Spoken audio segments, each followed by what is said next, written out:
Well, everybody, welcome to Heartstrings, where we are fine-tuning the strings of life. All right. This is our first episode, people. Yes, and we're going to have some fun and we're going to relax. Let me say this first. First of all, this is not my wheelhouse right here. All of this. It wasn't your wheelhouse, but it was your idea. It was my idea because I know I got to stretch it out. You got to come into the 21st move out of my century. Comfort zone. I know. But anyway, it's good because I got a lot to say. You got a lot to say, babe? I do because I want to say all about you. All right. So let's tell these people who we are. Well, first of all, we are Wes and Neesha, Stringfellow from Chicago, Illinois. That's where we were born and raised. Yes. And did you know what today is? Well, if you put the show out on time, it should be Valentine's Day.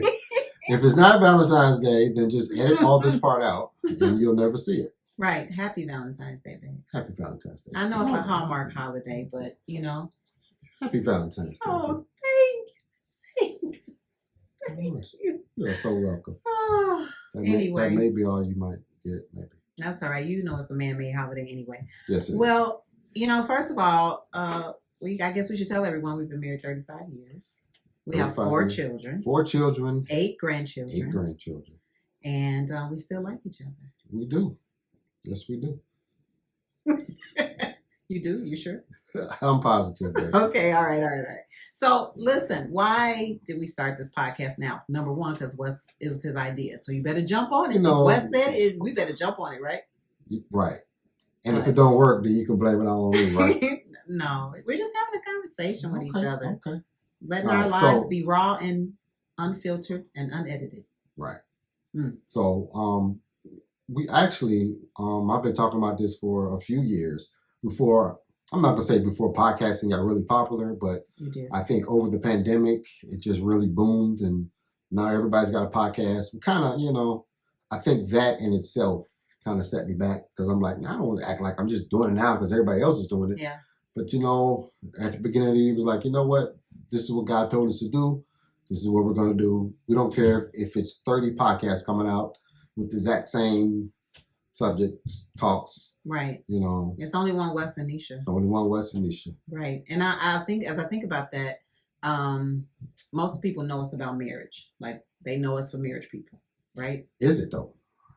No, the podcasts may not be about marriage, but people know us about marriage. They know that's what they know. That is what we are known for. Known for is marriages. Yeah. But we are more than marriages. We are more than marriage. What are we? What else are we? We like to have fun. We like to laugh. We do. We like to hang out together. I think people know that, though, right? I don't know. They might. I mean, do you like hanging out? I do. Okay, right. Actually, I think people are sick of us. What? That makes me sad. And what I mean by that is, you see that what you may think is a perfect couple and they're always out and happy and on social media taking pictures and here we are, but really it's social media. It is. If people know you, though, you're not the one posting. And I just like to post events and memories. And I like to go back on social media and reflect on all the things that I see. I remember birthdays. I remember holidays. I like to celebrate you. I like to celebrate my kids. How about I like to celebrate everybody? And I think that that's something that has made social media a gift for me anyway. And I know that you're not about putting it all out there. I do, but you put some very sarcastic things out there. I get my 4 or 5 likes once in a while. I'm okay with that. No. Wes, okay, we can't even go there. What are people going to expect from us this podcast? I think we're going to talk about some subjects. We're going to talk about some current events, things that are happening like right now. Mm-hmm. We'll talk about it, give our opinion on it, Mm-hmm. But you know what they say about opinions. Everybody's got one. Right. And I won't say the rest of that, but yeah. Oh, wow. Okay. But everybody's got one. That's true. And this is just ours. Yeah. So hopefully you can enjoy it. Comment if you like it. If you don't like it, by all means, share it though. Yeah. I share the world, so we can at least ask them to share. Right. I think I wanted to ask you though. One of the things that Wes really wanted to do, what you wanted to do, was cook. Remember? And we're gonna be doing some cooking together. Right. So one of the original ideas that I came up with is we were going to do a cooking show. And we were just going to, every show, we were going to make a meal. And during the meal, we were going to teach some lesson. That was really going to be marriage. Just talk about something. Yeah. You know, kind of tie it all in together. But this is kind of, I think, evolved from that. Well, fine-tuning the strings of life means it's all parts of life, whether you are married, single, you know, divorced, widowed, children, no children, family, no family. I don't know. Church, no church. Yeah. You know what I mean? Job, no job. I know I'm being corny now. But you're not. You're serious, though. So, but we will talk about, we will do some cooking. We're going to have some special guests on. Yeah, absolutely. We should have all our kids on. We'll have the children's on. Actually, they're the trendsetters. They're all a hoot. They're the trendsetters, right? They are. So. All right. So I think it's important for us to kind of reminisce a little bit about where we met and, you know, what stage of life were we in when we did meet. And so let's just kick it off. So let's take it back. Take it back, 1987. I was going to say 88, but it was we 87. got married in 88. But right. 87 we met. Right. So let's take it back to 87. I wonder what songs we're playing there. I'm going to have to look that up. Maybe I'll put it in the comments. Or it'll be right down here. And I don't know how to do that stuff yet. So if it's not right down here, just ignore it. Just ignore it. But I went to Chicago State University. And the reason I went to Chicago State University was because... Wait, baby, let's back it up. You dive right into the meat. Yeah. So let's look. So we met at Chicago State. Absolutely. That was our first meeting. First time we glanced eyes at each other. What'd you think first time? Tell me about it. I thought you was fine. Did you know? I did. You know, you say that every time, and then you start describing me, and I'm like, well, you were handsome, and you were you didn't dress to the max because you were working and you were doing electrical work. And the truth is that you know, you actually had an electrical contractor's jersey. You had a football jersey, but it was kind of dirty. But you were always late for class. And you had I wasn't late. I was khaki pants. Right on time. Khaki pants. And but one of the things, I thought you were really smart. I don't like that was part. You always make it like it's a past tense. Okay. You thought I was smart, and then you found out that I wasn't. No, is that what you're trying to say? I'm saying you still are very smart. I'm just saying that you always who the professor graded the bar. The professor graded the test on a curve, and you always got the highest grade. So he had to grade things on the curve. And then you found out that I wasn't. No. Let me tell you why. Let me tell you why I got the best grade in class. Because we were walking from school down a little. If you've ever been to Chicago State, there's like a little curvy path that you should take you to 95th, where you should catch the bus, or she caught the bus. So we were walking, and she said, "Are you ready for the test today?" And I said, "Oh yeah." I had no clue that there was a test that day. That was my line, though, too. Are you ready for the test today to get in to talk to you? I didn't know I was being smooth, but I guess I was. You were smooth. Okay. I didn't even catch it. That's how smooth you were. Anyway, so we got to class, and the professor was not there, I think. For whatever reason, no test that day. I was like, Jesus, the Lord is with me. So that next day of school, I studied, and it was just Psych 101. And I studied and I studied and I studied till I knew it backwards and forwards. And then we got to the test, and I got an A. I think I was the only person that got an A on the test. Yeah, you were. And since he was doing a bell curve, I was at the top with the A, and everybody else averaged out. I got a B. You got a B? Mm-hmm. So thanks to your A. Since there was somebody paying attention to me getting this A, I had to keep it up. Yes. So I had an A. I paid attention. I had an A in psychology, and a C's and D's, and all the rest of the classes. Why'd you wind up at Chicago State? Speaking of C's and D's. That's an interesting story. So here's the first version. I went to NIU, which is not that far. if anybody's going to NIU for any reason, or sometimes it's got a little reputation, too much partying. I partied like it was 1999 every weekend. So I got a nice little letter right before Christmas saying, you're not welcome back here. So I had to figure out what to do. And I dated a girl in high school and a little bit in college, but not really, because I didn't really see her that much. But she lived on the south side. I was living on the north side of Chicago at the time. So I moved to the south side with my grandma, just so I can be a little bit closer to her. And that was for that summer. Then we broke up that summer, but I was already on the south side, had already registered for Chicago State. And that is how I ended up at the state. So you can thank my ex-girlfriend that I met you. Well, that's a whole nother story we'll talk about for another day. But the truth is, we both registered late for school. And that's how we wound up in some of the same classes. So I actually... How did you end up at Chicago State? I wanted to go to Oral Roberts University. It was kind of the trending thing from my beautiful Aunt Miriam. And I said, I want to do that. And lo and behold, what happened? I don't know. That's what I'm asking. How did you end up there? I come from a big family, as many people know. And the truth is that I felt bad for my mom. I didn't want to leave her here with all those children. And my dad and her were still together at the time, but I still, felt a responsibility kind of sort of. So my mother was like, you go to Chicago State. And actually what's weird is that I went to Pivot Point.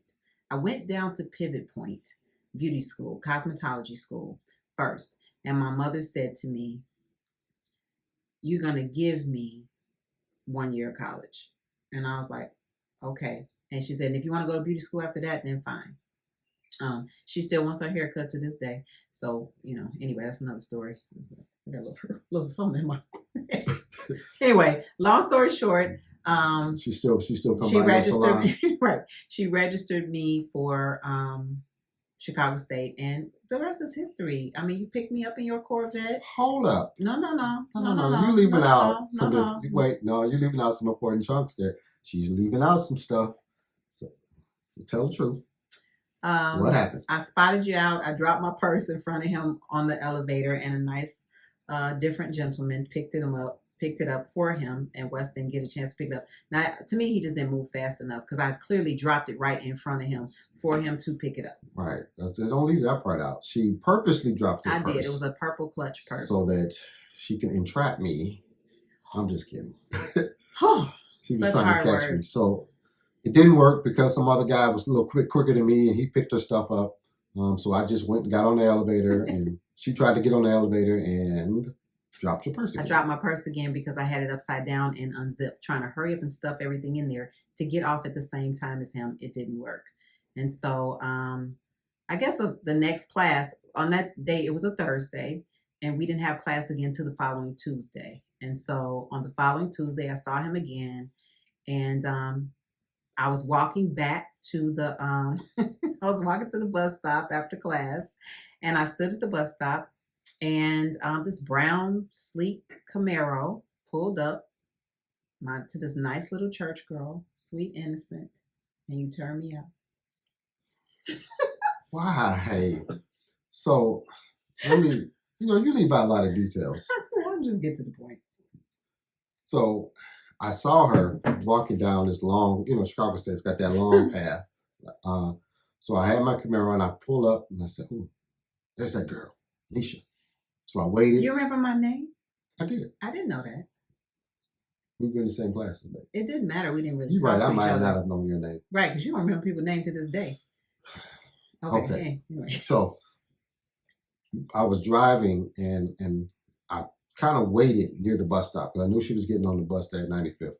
And I waited and I saw her coming. And right when she got across the street, I kind of pulled up and was like, "Hey, you want to ride?"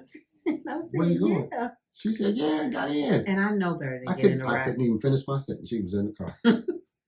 Riding with a stranger. Well, yeah, that is true. And I am embarrassed when you tell that story. Like I was just really chasing you. No, you should be embarrassed that you gave me your number when you got out.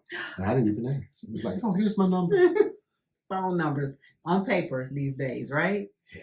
So, I mean, landline number, no doubt. Yeah, but what you didn't know was when I dropped my purse, I thought about you every single day from that Thursday all the way to the following Tuesday. I could not wait till the days to move past. They were moving so slow.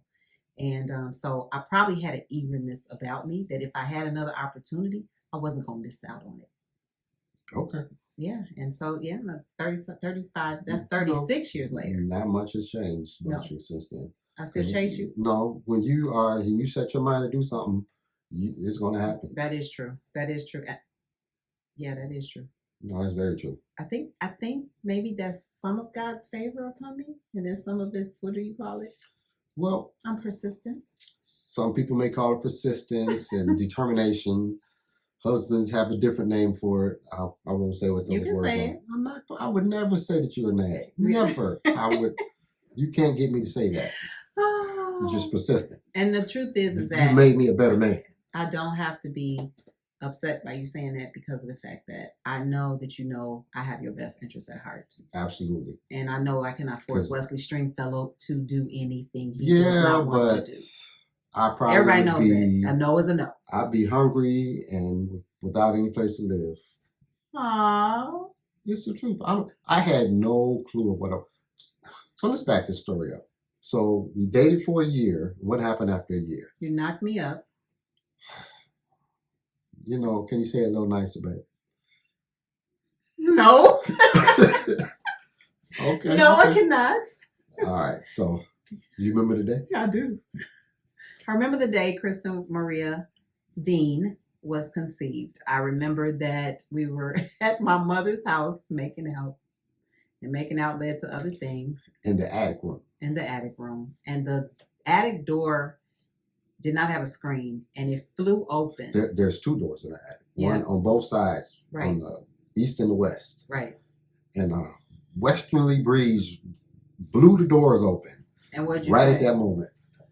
And God said, ha, ha, ha. He said he knew then that Kristen was here. The funny part about it for me was that he was like, "That's God." And I was like, I don't remember that. I do remember you saying that like yesterday. I remember everything about the details. I rarely forget things because memories mean a lot to me. And so therefore, our story, anybody's story, I take it to heart. So although it was a tumultuous time for me, considering being the pastor's granddaughter and considering, knowing my background and my history, being 18, that's a whole nother dynamic. It was treacherous, but the best part about everything, and I always tell people this, Wes said, "Don't worry about it. We'll get married."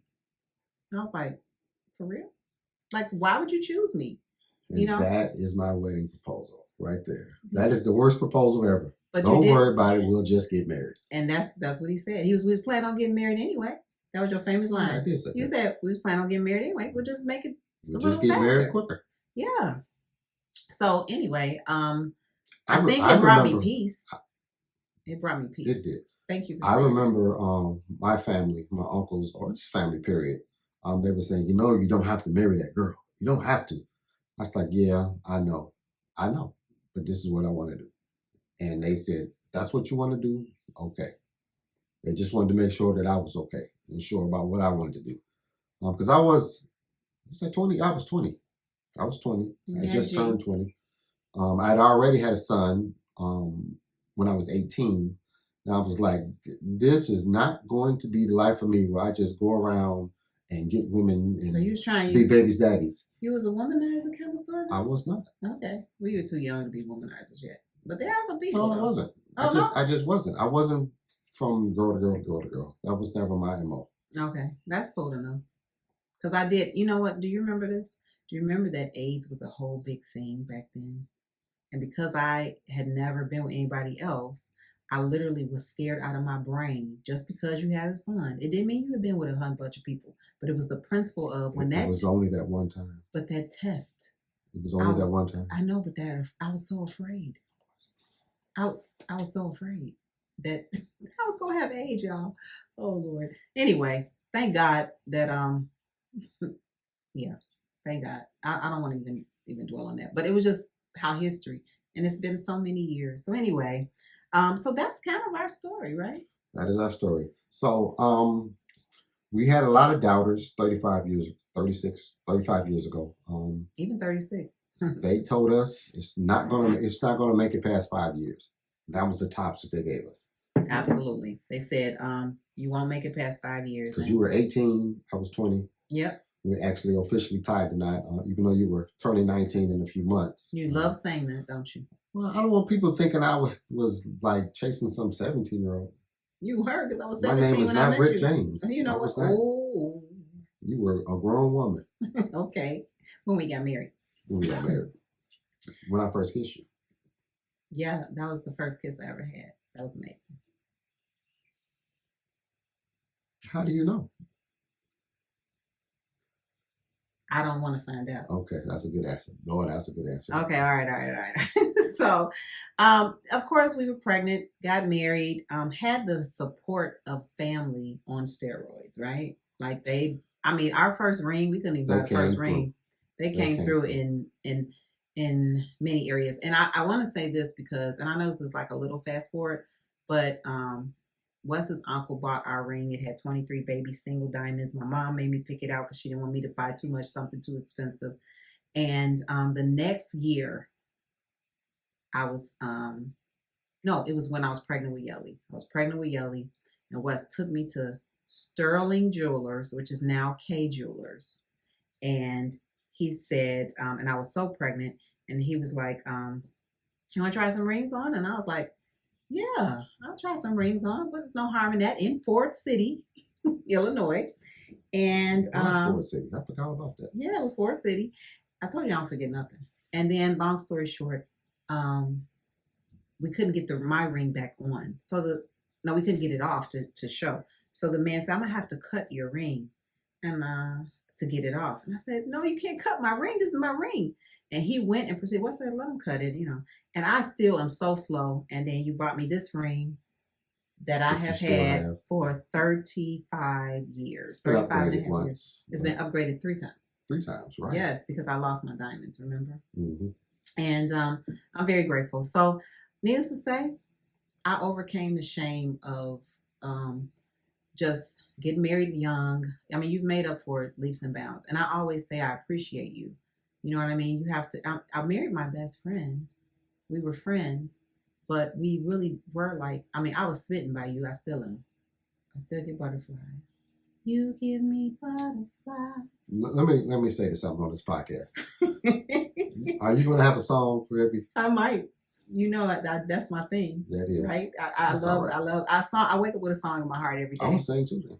But thank you for choosing me 36 years ago. Thank you for everything. I'm very grateful. And thank you for forcing us to do this podcast because I was like, really? Are we going to do this? It's hard for me to be kept. Is it hard for me to be calculated? It's hard for you to be natural because first of all, you're a natural. When you're interviewing and when you're coaching and when you're doing all these things, and I threatened, I was like, look, you are not on here coaching. Right. So keep your coaching voice. I'm not interviewing anybody. Right. Keep not your right now. Interview voice in the back. Yeah. And just talk to me. And we kind of just had pillow talk last night. We just kind of talked and talked. And we've been practicing, which I suck at practicing, but I think it kind of helps. You just are not a man of small talk. You got to have something to talk about. It has to be very natural. I can't fake a real conversation. Wes, how's the weather? How's being retired, Wes? So, and that's the truth. Because some people think that I am very quiet, which I am kind of reserved, and I do kind of. But if there is something to talk about, there's an interesting topic, and we got some meat, I will talk your ears off. But if we're talking about the weather and unimportant stuff, and how about those Bears? Hope they get a good draft pick. Then your conversation may be a little short. I like to talk about good stuff, and sometimes conversations with people with me, they're just forced conversations and they just never flow. I think you can talk with anybody about anything, anytime, one-on-one. I'm an intro extra, right? You told me that. No, I'm an intro extrovert. I think you're just, I don't know. That's a good question. You know why? Because if you're at a party with 100 people, there's a good chance they're going to find you in the corner having a one-on-one conversation with somebody. You notice that, huh? Yeah. With me, I don't want to have a one-on-one conversation necessarily. I want to be in the thick of where everybody's playing a game or whatever's going on. But if you knew us, you're like, there's always the crazy one and the quiet one in the bunch. I would be the quiet one. Well, you're not really crazy, but no, I don't think I'm crazy at all. But you out there. Really? Yeah, you're fine. You think I'm fun? You don't think so? I've seen you do some interviews, babe. You should check it out. Neesha'sNetwork.com. Not that I'm plugging you, but okay, thanks a lot. But you know what? So while we're fine-tuning the strings of life, I know we're gonna have many conversations about many things over and over again. But one of the things that I think about is how our dynamic affects our children, has affected our siblings, has affected just our family overall. And I think that we've encountered some of the negative things and we've encountered some of the positive things. But our journey, I think we've always been open and raw about us.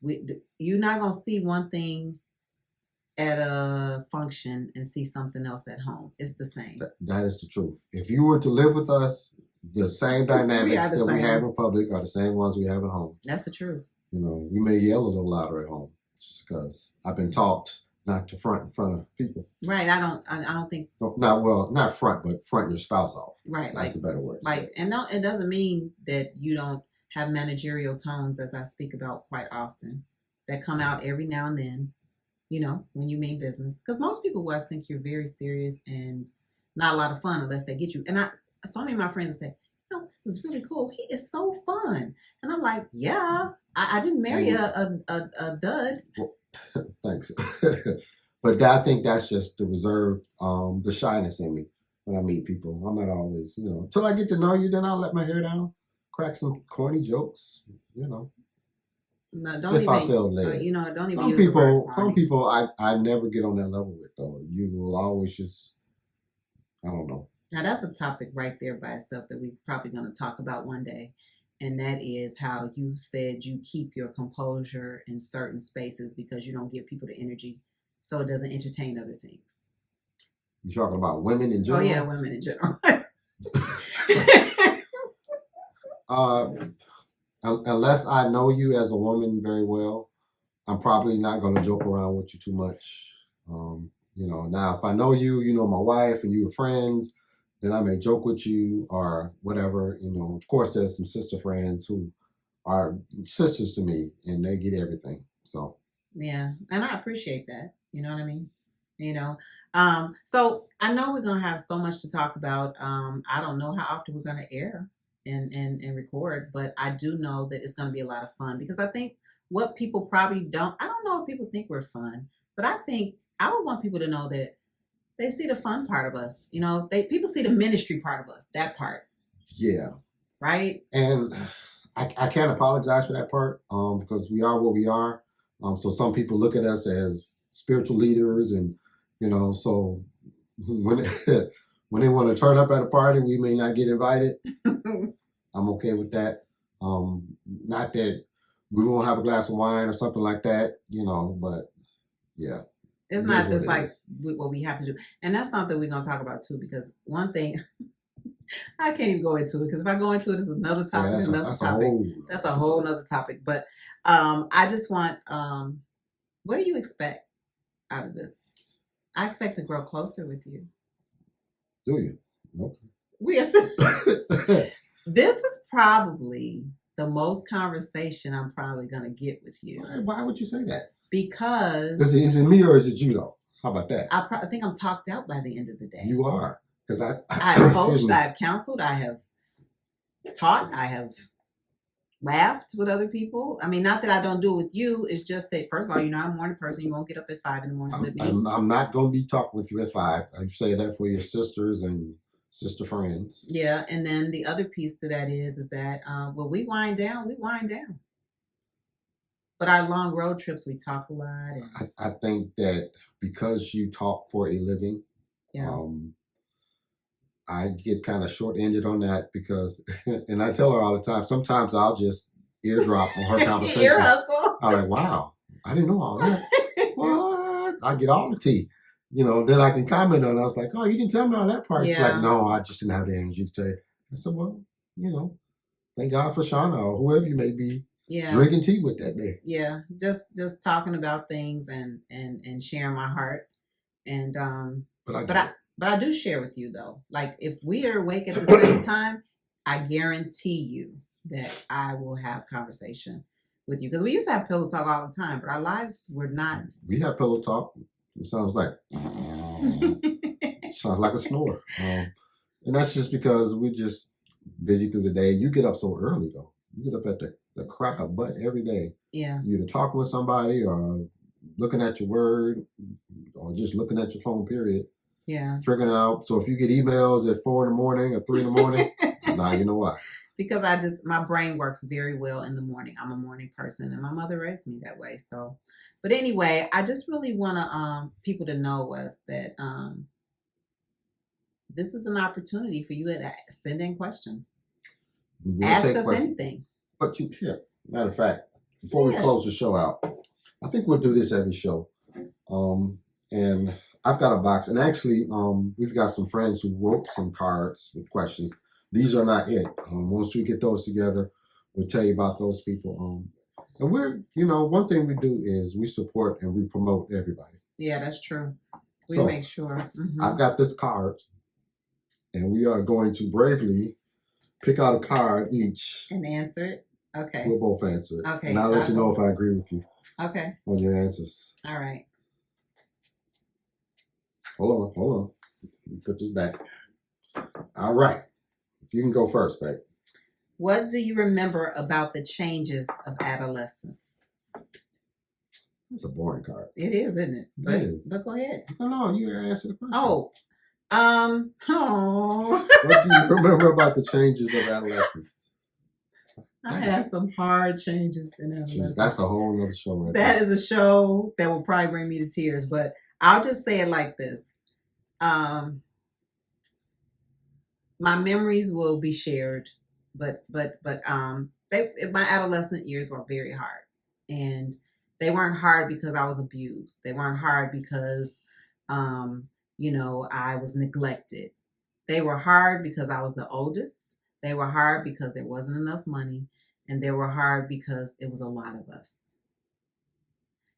Probably the easiest joy I remember about my adolescence was having some type of outlet, and the only outlet I had was church. So, oh well, there you have it.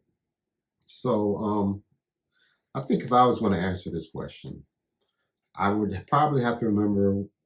So my father left when I was like 13. Another show. And he was gone, jetted out. So it was me and my mom and my sister. Then my sister went away to college. So my mom still worked. So I remember being up, and we had moved up north into a neighborhood where I didn't know anybody. Mm-hmm. And I remember being alone a whole lot and just feeling lonely. If that's such a thing, yeah. And I wasn't like pitiful, like, you're not a pitiful person. Or nothing. You're not. But I was person. Like, I got nothing to do and nothing to do it with, and nobody to do it with. That's why we had you. Kind of, I guess. Kind of, sort of. Yeah. Summers are lonely. You find things but I to was. That's why we had Chris. I was bored. All right. All right. Moving on to the next question. All right. What's the sexiest thing your partner does? So, if you have any kids in the room, you might want to put them out, right? No, I'm just kidding. I would not. Sexiest thing, I don't know. It's really a lot. I think, believe it or not, sometimes you may catch me just kind of looking at you, but sometimes you'll put on an outfit, or it doesn't even have to be a dressy outfit, but just something that just kind of hugs the curves, and you either stand a certain way or sit a certain way with your leg crossed or something like that. And, and I'll just kind of gaze over there and like, Would you look at that right there? That's so nice. And you don't even know that you're trying to be sexy. No. Thank you for saying that after 36 years. With all my flaws and imperfections. But I will say, when you do try to act sexy, though, it's not. That doesn't work. All right, let me answer the question. Okay. What's the sexiest thing your partner does? I really have to say this. I literally get turned on when I see you suited up, smelling good and suited up, because Wes did a lot of electrical work, many years of, and that was nothing wrong with that. But when he would clean up, I know. Oh, it paid the bills. Yes, it is. It supported our whole family. For years. But when you cleaned up, come on. I looked up. Okay, all right. Anyway, and then the other piece of that is when you offer wisdom. I think that part for me makes me pay attention, and I love that. And I know people say this comment, the anointing is attractive, but I really believe that. And I think it makes people pay attention. Like, wow, okay, then come on through. Let me talk to you later. Okay. You know I'm smart, right? Oh no. That's what you said. See what I'm saying? Wisdom. All right. Well, that's our random question of the show. I think we'll do one. I'm gonna stick these in the back. Every time we get together and talk. Yeah. We'll use some different questions from some friends of ours. They wrote some good conversation questions. And I know that goes right back to marriage, but it's any relationship. You could even have it with your kids. There's good conversation. Yeah. Things that there's a new table game topics that I saw, and it's actually questions that you ask your parent, so you can better get to know them. Oh wow. It's not necessarily if you're a child or a teenager, but if like my adult children really wanted to get to know me, they could ask these questions about my childhood and different things like that.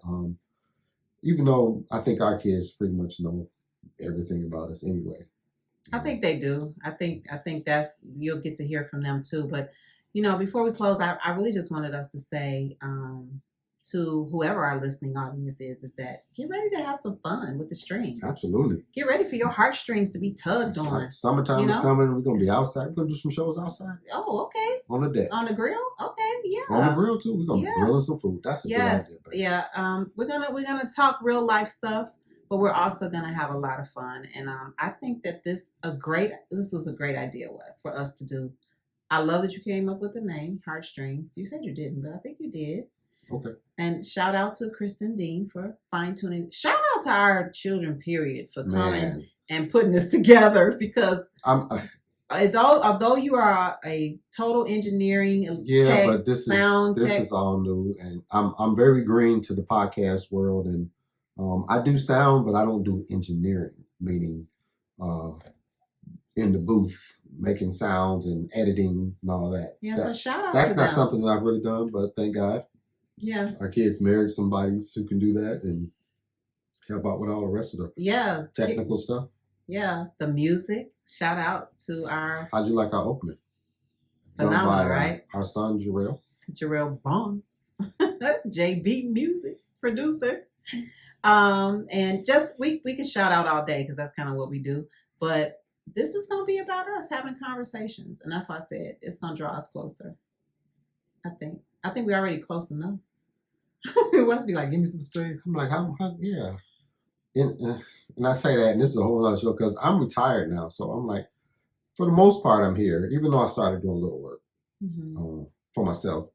But we're always together. We are.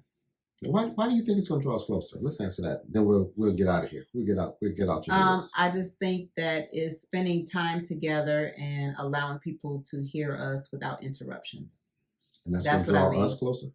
I think it'll draw us closer too, because the more we talk, the more we're going to have more stuff to talk about. I mean, if we talk about 35 years and if the podcast lasts longer, it's going to bring up some really good conversations. And I think that, and then goals and travels and, just things. I mean, this is true. It prompts your ideas, Wes. You start, your creative juices will start flowing, which will bring us closer. Babe, we should do this. Babe, we should do this. Babe, we should do that. Okay, close. Maybe I'll say or ask a few things that you're not ready for. Maybe you could do that. Until next time. Heartstrings, fine-tuning the strings of life. It was great having a conversation. We're Wes and Neesha, and we will see you later. Bye. Bye. In the symphony of life.